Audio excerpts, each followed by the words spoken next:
Hello, everybody. Monica Minima here, and I have been asked to share a couple of my strategies that I use for keeping myself organized amongst being a busy mom.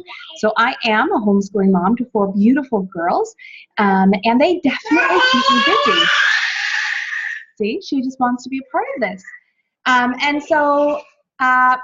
A key for me for actually getting things done is one, setting a timer and ensuring that in that time frame I accomplish as much as possible.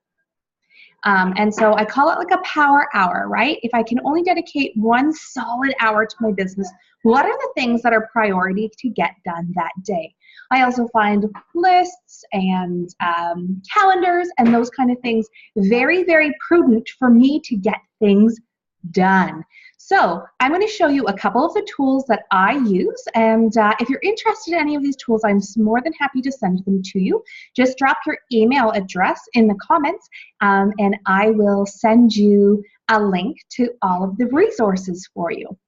Okay, so let's get started. A couple of tools that I use. First of all, I am one of those people that gets an idea, and if I don't write it down, I lose it. So my number one thing that I do is I love sticky notes. And so I will take sticky notes, and I actually have a page that I stick my sticky notes to. This is it. And this is yes, they're Batman because I like Batman. Don't judge me. See, somebody knew. They knew me. Batman, sticky notes. I love sticky notes, and I love Batman, so what's better?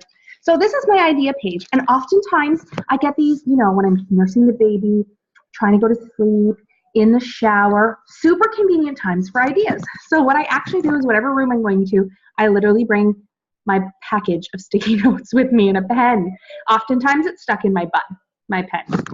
And so as an idea comes to me, I can write it down on the sticky note, and then I can take the sticky notes and stick them on my sheet. Then this is overwhelming. That's a lot of ideas and a lot of things to accomplish. I cannot do them all in one day. And if I try to accomplish them, I would feel exhausted. I would feel defeated, right? And so I take a couple of those sticky notes and I will say, okay, these are going to be my 3 priorities for today. And so I'm going to take my 3 priorities and I'm going to stick them in my to-dos for today. All right. Then also I have different colored markers in my agenda for different tasks. So if it has to do with schooling, it's in a red task. If it's something pertaining to my kids, like a doctor's appointments or a sporting event or something like that that I have pre-planned to attend, then that goes in green. Anything business related goes in blue. So as you can see, Mondays is a lot of blue. So I do almost all my mentor calls on Mondays, which is why it's jam-packed on Mondays in blue. And so that's what I do. And then I also assign myself a cleaning task for the day. So Mondays I clean bathrooms. Tuesdays we clean bedrooms, and including taking off the sheets and washing them. On every other day I do laundry. So Tuesday, Thursdays, and Saturdays I do laundry. On Wednesday, I do baking and cleaning the kitchen. Thursdays, I do dining room, living room, entranceway. And on Fridays, we do schoolroom/office. And then whatever else kind of needs to be tidied. So this Friday, I have a workshop at my house. So cleaning is going to be a little bit more intensive. And when I clean a room, that includes the dusting, the floor, whatever is entitled, pardon her, in that room. And I actually write that down in my schedule, because if I don't write it down, it's super easy to neglect that part, right? So one day I will hire somebody and they can do all of those things for me. Or as my kids get older, they can take on a lot more of the responsibilities. So for now, that's how we do it. And then I can see those, so those tasks are in black, and I write those at the bottom in black on what I'm going to clean each day. And then I pick three priorities in my business that I want to accomplish that day. So that's how I manage, that's how I manage my days. Next, how I manage my months. So I actually have a calendar printed for every day of the month. And so what I do is I write on my priorities. So what are the things that I need to accomplish? So if you can see those are in black here.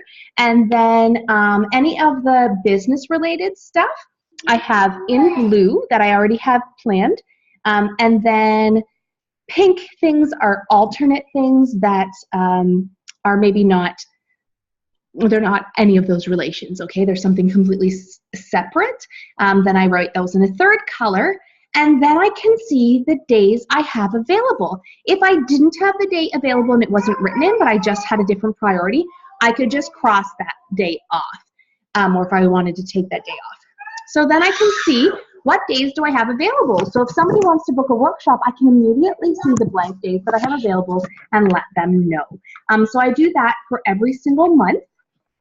As events come, I plug them into the calendar so that when I flip to the next month, I can see what I already have planned and what I need to put in there. These calendars just came from Google, and I just looked for Google blank calendars for 2018. Yeah, a couple of other things. I love paper clips to divide my ideas or different sections of stuff that I need to accomplish.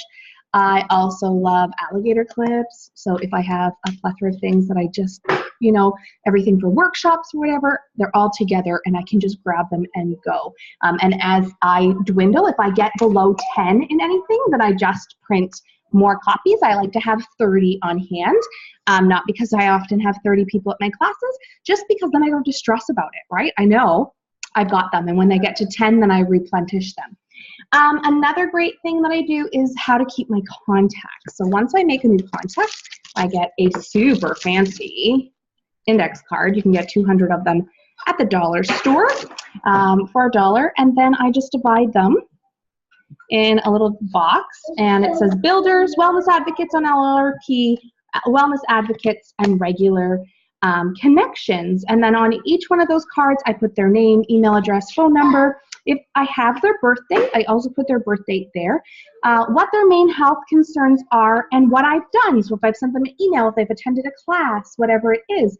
And then as I connect with them, I can move them to the appropriate spots as I enroll them, as they get on LRP, as they host classes, whatever that is, they become builders, then I can relocate them to another spot. So this I find is super, super convenient. So what I do is when I'm at a class and I get a ballot, I immediately take those ballots and transfer them into a little cue card, and those are in my desk.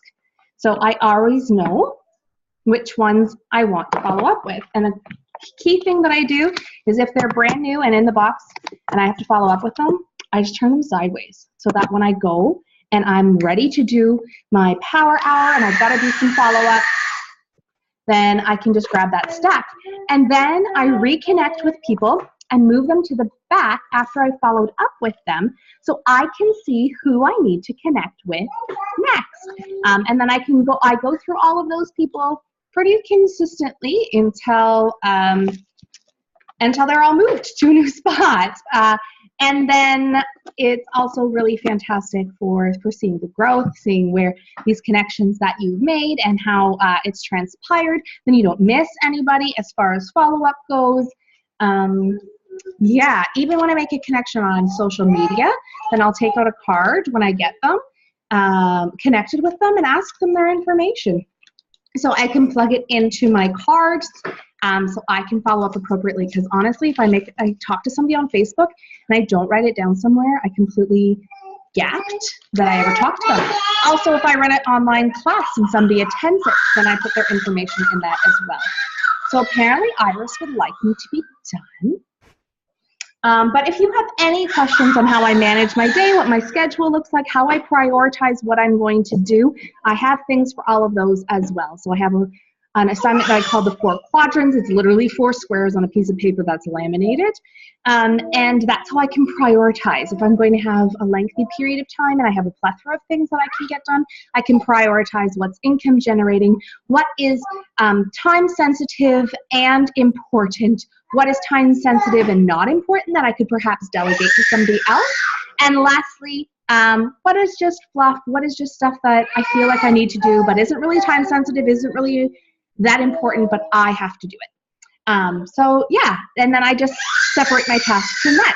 So I'm going to depart. I hope that that was helpful and insightful. Please feel free to put your email address if there's any thing in particular that you wanted me to send you. For instance, like the calendars that I used, or the 4 quadrants template that I use, or my actual divider for my schedule, any of those things, I am more than happy to share those resources. And if you have any or all questions, please feel free to post those in the comments as well, because I am more than happy to help you make the best of managing momhood and business. Have a great day.